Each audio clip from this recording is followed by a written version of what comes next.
Okay, so you're taking a class called Organizational Communication, and you've read a lot of stuff. You've learned that leadership is a conversation, and you've watched the video explaining organizations as communication. Perhaps you've studied a few communication models and read something about strategy and society. It's possible you've even looked at more stuff, like Reputation Institute's Global CSR report, info on communication strategy, learning about managing issues, and so on, and so on, and so on. So, after all that reading and data gathering, you might be asking, now what? How do I piece all this information together and analyze an organization from a communications perspective? So here it is, some advice for you on where to go from here. Let's get started. We'll begin with leadership as a conversation. Remember Groisberg and Slynn's article suggesting that corporate communication is becoming more dynamic and conversational? Right? So let's look closely at this concept within your organization. Who is the leader? How does he or she communicate with their stakeholders? Don't just Wikipedia their name and give up after 30 seconds of research. Really look into this aspect. Their background, their values, whatever you can find. And focus on their communication style. Is it more corporate, conversational? What communications are more linear in nature, looped? And especially focus on how the general system affects and is affected by the conversations this leader is having. There's a lot more though. This leader may have evolved over time. What is that evolution? And definitely branch out to past leaders of the organization as well and do the same analysis. Look at the various audiences or stakeholders these leaders are speaking to. How is their communication affecting those people? And don't forget that there are primary and secondary audiences, right? I never said this would be easy, but it's certainly not impossible. Bottom line, understand how leaders communicate with their organizations. It provides a ton of insight on the organization itself. Which brings me to my next point. Once you have a better sense of the organization as communication, you can start to tell a narrative about the company's evolution over time.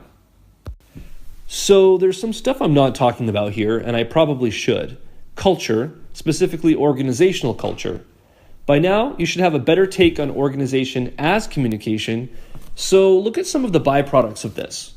Like, how does communication affect how a group of people think about the organization?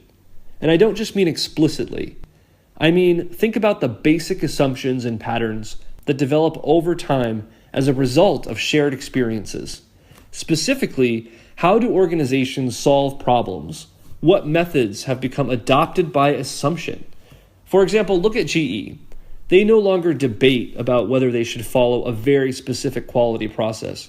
It's just embedded in their decision making. But it did come from years of conversation and communication. Make sense? If you've gotten this far, you're definitely on the right track to a strong analysis. Okay, so last thing, we're almost done. Remember, it's organizational communication and its social context.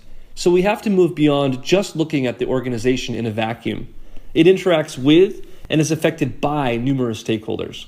So spend the rest of your analysis looking at this aspect. For example, you have likely taken coursework on stakeholder analysis, so do it. Look at all the various stakeholders and assess their wants, needs, and power structures. How much power, legitimacy, and urgency do they have over the organization you're analyzing, and vice versa? And really get into this, folks. If you're saying the government is a stakeholder, you're probably not diving in deep enough. What aspect of government? What department? Who is leading that department? Look closely at him or her as you determine these structures and get specific. Got it? Good. Because now that you understand the stakeholders, you need to see how the organization manages them. And there are lots of ways to do this. Is it more through reputation management, where the organization focuses a lot on minimizing risk and responding to crises?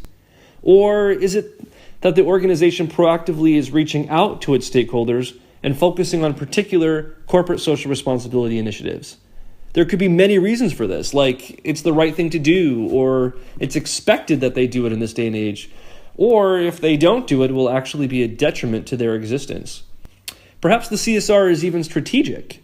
After all, the organization may not exist in the long term if it's not adequately addressing the inputs it needs from the outside world and or the output effects it has on society. Shall I dare to go on even further? Maybe the organization's CSR initiatives are actually mission-driven, fully part of the very being of the organization itself. I'm avoiding particular terms that you might have learned on purpose, because ultimately the question is really about how the company interacts with and manages its stakeholders. If you can answer that, you'll be in good shape. All things to think about. The point is, start with the leader and look at the communication. Focus on how that communication has affected the organization and how that org has evolved over time. And don't forget to look at the organization in the greater context. I don't know of any organization that operates in a bubble.